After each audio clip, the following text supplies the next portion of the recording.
Hi there, it's Geoff, and welcome to those that are new to my channel and those that subscribe. If you are new to my channel and you are looking at making some melamine kitchen cabinets or something thereabouts for a project, then keep watching, because this video I'm going to show you how to make these kitchen cabinets or melamine cabinets, simple step-by-step procedure, and how I make these in my own workshop using just some basic tools. I'm going to show you exactly how to mark out and even do an adjustable shelf in one of these things just using some jigs without having to use some major machinery. And if you are interested in edging as well your cupboards and making these from scratch, well, then I do have a dedicated video in that as well, so I'll leave a link for that. So keep watching, and I'm going to show you how to make these melamine cabinets in your own workshop step by step.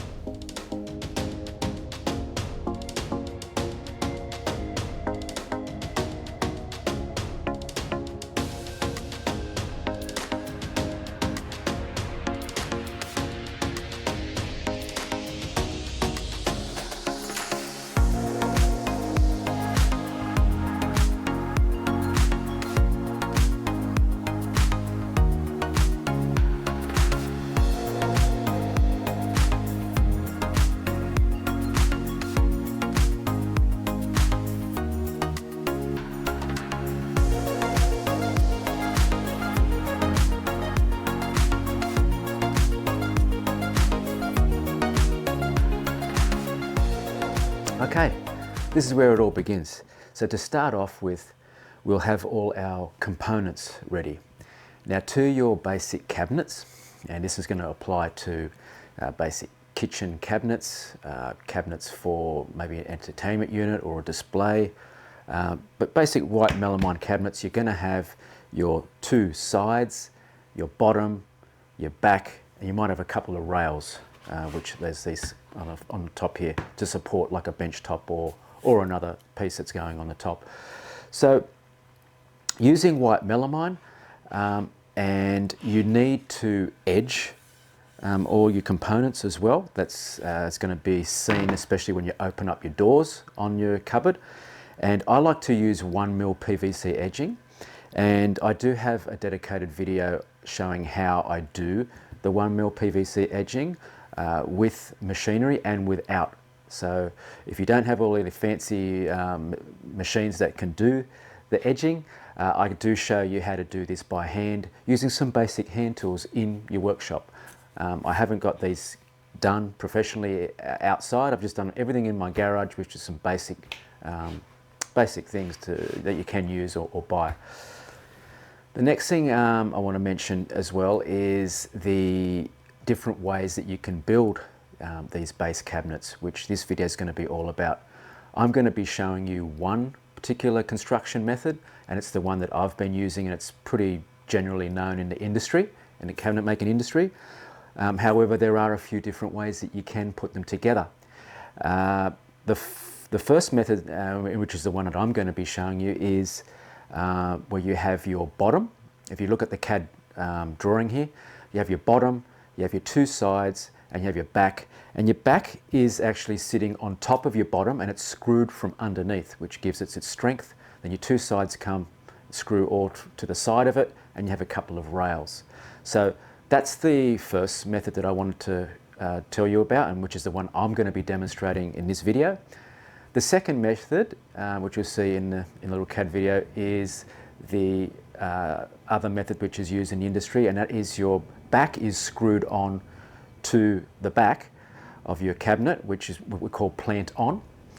It's basically your back piece is the overall size of your cabinet, because it's going right from all around your edges and to your bottom and to your top, and screwed to the sides from your back and so on. So that is the second method. It's purely up to you, and it depends on how your pieces are cut. Obviously, you're going to be working to a cutting list, and whether you make or cut your pieces yourself, it just depends on that construction method. The way that I work out my pieces is to the first method, and that is my back, which is this piece here, sits on top of my bottom, and it's screwed from underneath, which I'm going to show you how to do. Okay, and the next thing I really just want to quickly just go through, and I'm going to show you how to do as well in this video, is how to measure, mark out and do your shelf holes for this cabinet. So this cabinet and general kitchen cabinets are going to have an adjustable shelf in the middle of your cabinet. And I'm going to show you how I do the adjustable shelves.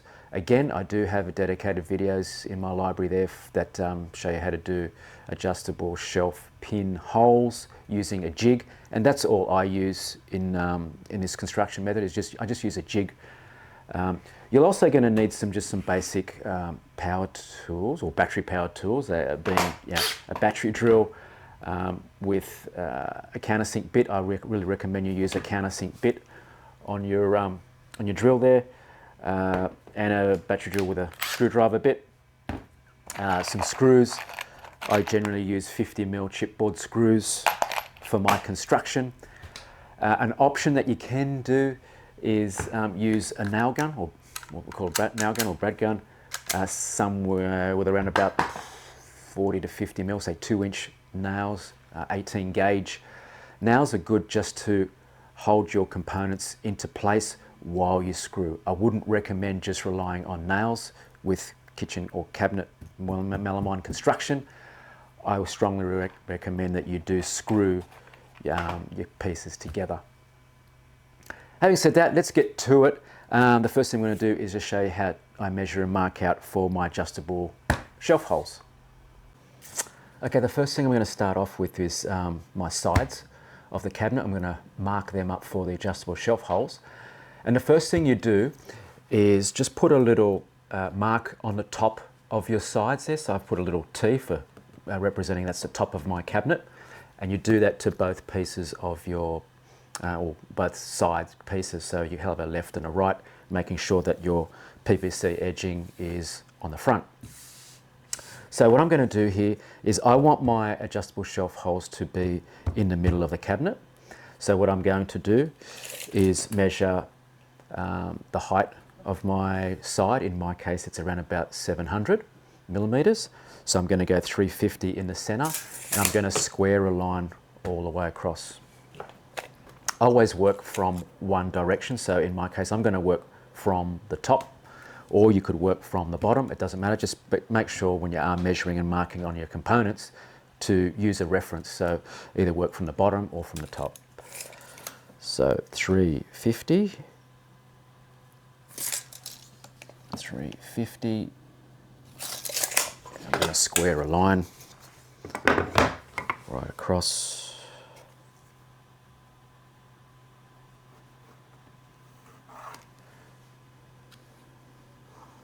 Now, it doesn't have to go all the way across. You just want it on the front and on the back of your panel, because that's where the holes are going to be, across here and across here. The next thing we are going to do as well in this is just measure and mark for your hinge plates, or for your hinges for your cupboards. So you're going to have one at the top and the bottom. If it's a really long cabinet, say for example a pantry cabinet, well then you need to work out how many hinges you want. Generally, you know, maybe 4 or 5 on a pantry, something like that, or on a display cabinet where you've got long doors. You're going to want multiple hinge plates or hinge positionings on this little cabinet, or general kitchen cabinets, and you're just going to have the 2, so one from the top and the bottom. My general measurements for this is around 100mm from the top and 100 from the bottom, something like that.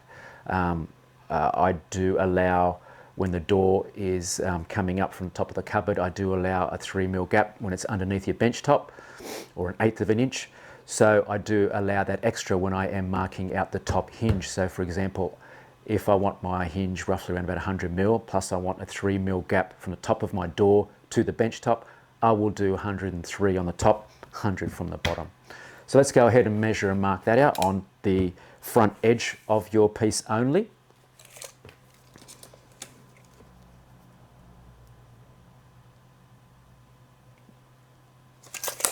.103, and on here 100mm. I'll just do a little square line there.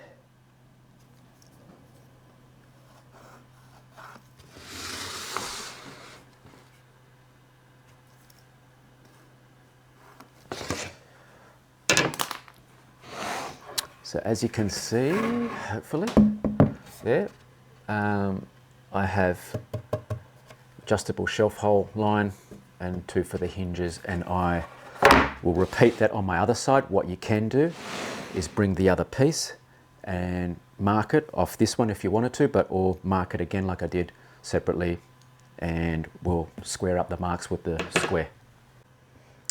Okay, for this next step, I've had to put a wide angle lens so you can actually see what's going on here. I've got my back in the middle here, and I've got my 2 sides that I've just marked up for the shelf pin holes. And what you're going to do here is put them up against like this, against the back on the sides here. What you need to do is get yourself like a straight edge, be handy, or a spirit level, something like that, and put it up against here on the top. So like so, make sure that's set. So I've got all of my pieces, components here, the sides, the back with the top, all facing this straight edge, because that's how the cabinet's going to be put together. All those edges will be to the top. You'll see that there is a step here, and that is to allow for the bottom, because like I said, my bottom is going to be screwed from underneath. So once you do that, it's a matter of just getting a straight edge, a ruler, and marking from this line to this line across the center of your back here. So something like that.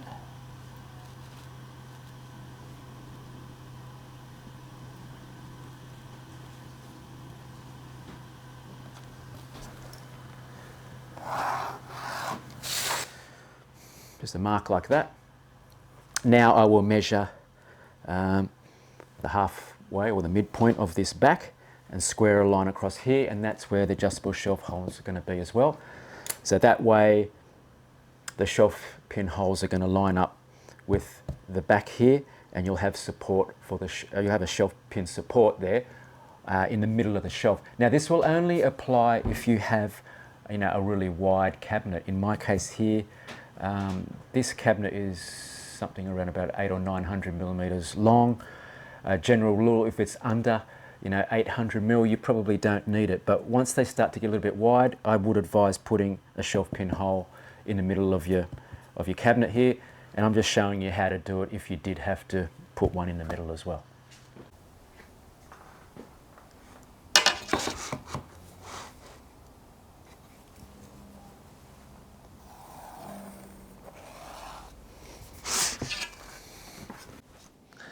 All right, we're up to the fun bit here. We're about to drill these sides here, but I just thought I'd stop and talk about what's going on here and with the different options that you have. I'm going to be using these Euro-style concealed hinges. So these are the hinge plates that are for those, and there are different types. There are inline type of ones, but these are just the typical standard ones. And they require a 5mm hole for these because it has a little plastic lug.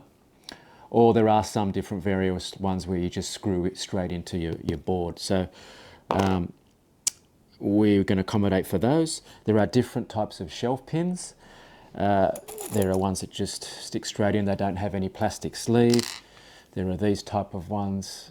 And so it doesn't really matter which ones, but they require a 5mm hole as well. Hence, I'm going to be using one of these Snappy self-centering drill bits.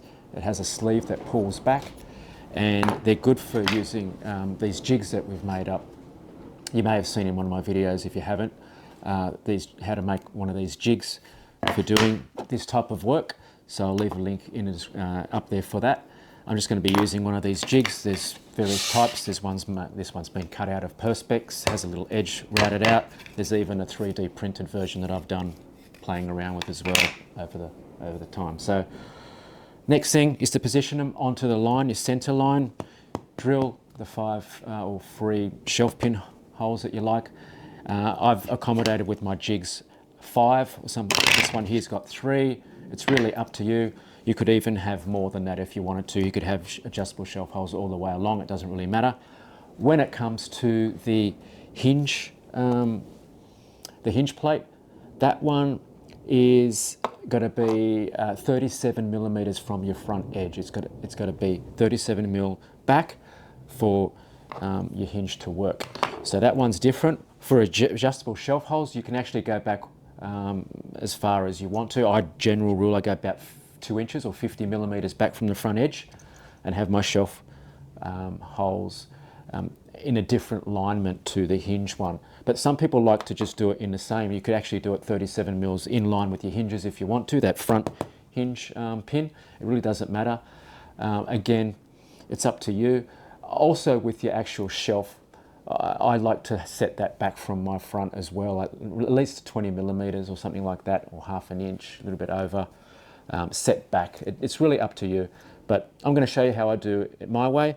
Mine's 2 inches back, and the adjustable shelf pinholes.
Okay, I'm ready to assemble my cabinet now.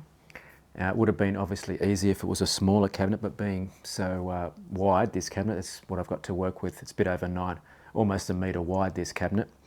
What you can do to make your life easy, and especially if you're a beginner, especially when you've got to position these pieces to screw together. Now this is where it's handy to use a nail gun. You could actually try to hold these in position and just put a couple of nails in just to keep it in place while you drill.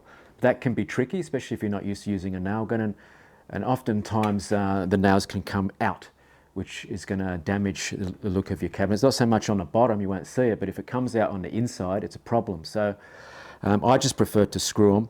What you can do to make your life easier is get these corner bracings that you see online. Screw one down on the bench, and then that way that gives you a guide when you're putting your pieces here, 90 degrees. And you can also use these other little corner, I think what you call our corner mates. They just sort of spring and I've got one there on the top there just to hold it into place. So as you can see, this is staying sort of where I want it in place while I drill it.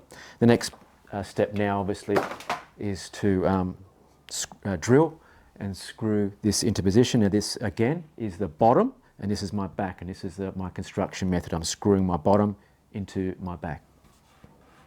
So you just want to make sure that your bottom is flush with your back, and if it's not, just wiggle it around or give it a little tap.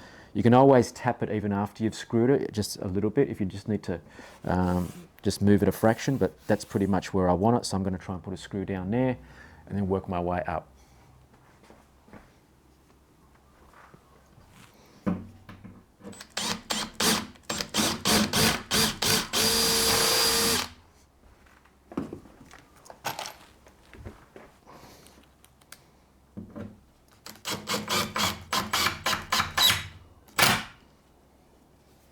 Okay, that's good.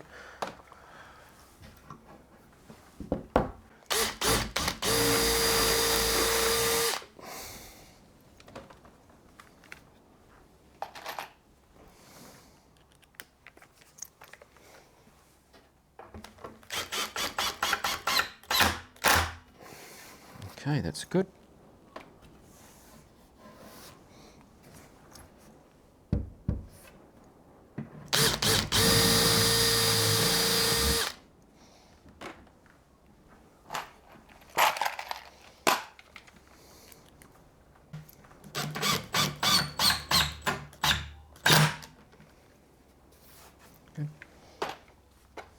Now, I strongly advise getting one of these self-drilling countersink bits with a depth adjuster, and it just leaves a nice countersink hole.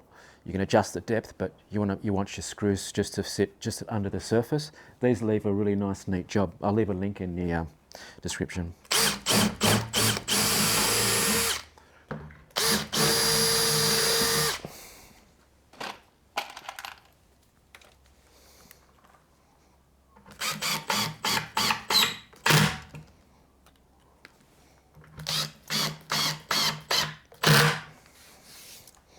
Okay, that came out really good. That's exactly where I want it.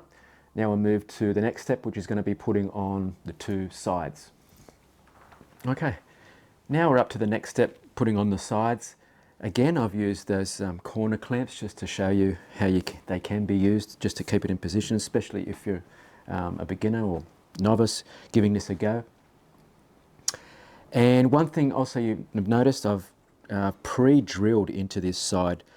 Sometimes these are already done for you, especially if you've got these pieces, you know, all your pieces machined by a professional on a CNC, for example, or something. But just to make your life easier, it is good to pre-drill them and just drill them. Just make sure you drill them square and not on angles or anything. But if you do that, all you got to do is drill into your mating piece, which there's less movement that way. Because if you're trying to drill into this, I find that it's going to move around a bit before you even drill into your second piece. So yes, I really advise that. It's a good idea to do that, especially if you're new to it. But this is in position now, and you can tell that it is in position because everything should be flush or close to it. You can always put a couple of screws in, and then we'll just have a look how it's going. But the next stage is to screw this side on.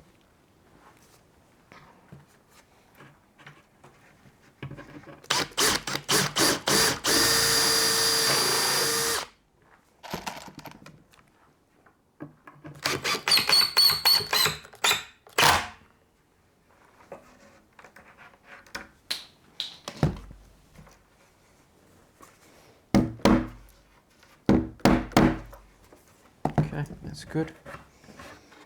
And with this one down the bottom here, this is the front edge, you just want to make sure that your front edges, especially the parts, you know, that you've edged, those front edges which you're going to see when you open up the door, you want to make sure that they are. So these clamps help do that, but if you're not sure, just open them up and just have a look.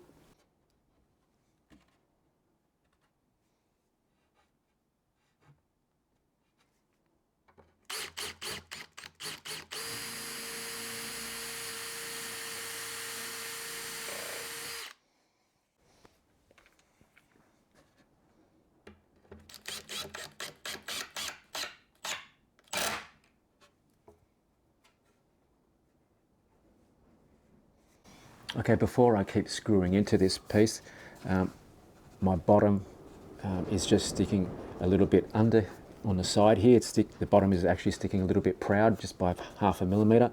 And this is where you can do a little bit of adjustment using a rubber mallet, something like that. You don't want to damage your pieces, of course, but you can just give it a little tap here and there, a little wiggle, just till you're happy and everything is nice and flush, like I said. Then you know that you're right to keep screwing.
I always like to get my front edge nice and flush and perfect. Then I move to the back corner and make sure that that one is flush with the top, because your bench top or other cabinets may need to sit on top, and you want that nice and level.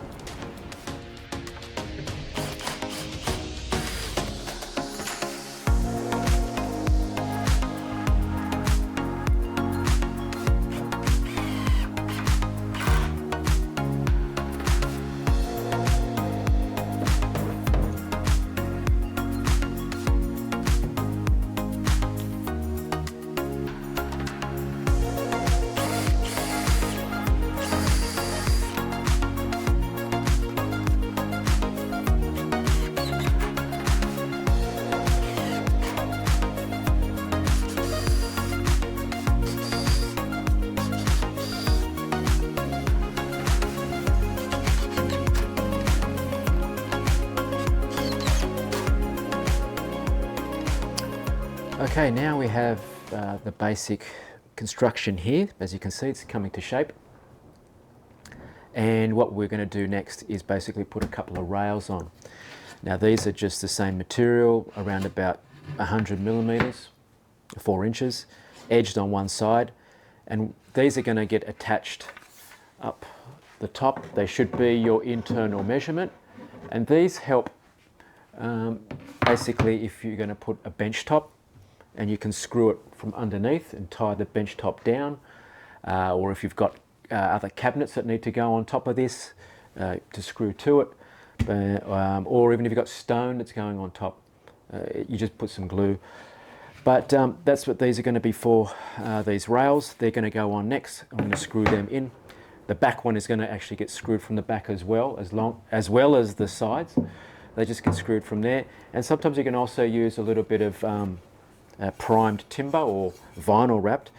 It's what 2B1 we used to call it, but it's actually around about 40 mils by about 19 mils, something like that. And sometimes that can go along the top here.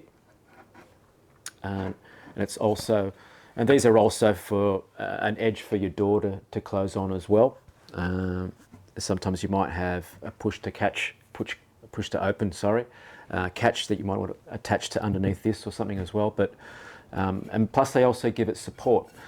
I also use these 2B1s on top here to give support if there's a bit of weight going on top, as well as this can actually go underneath like so.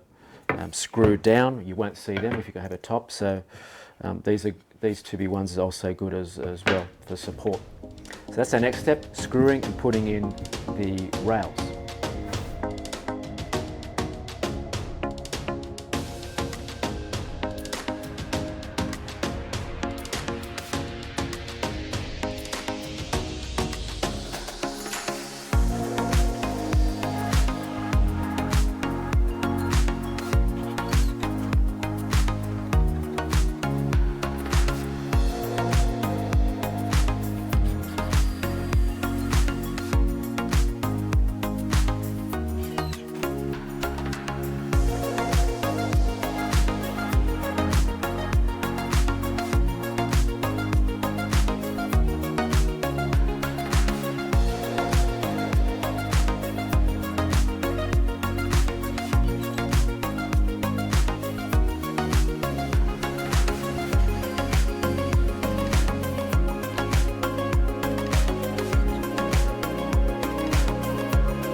when it comes to putting on the top rail, which is a little bit more tricky, I just used a couple of clamps just to keep everything in place and just everything flush. So a clamp under here supporting the bottom of the rail there. At the top here I just clamped a bit of timber, a bit of offcut just across here, just so this keeps it flush with that top edge.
Well, there you go. There's the finished product.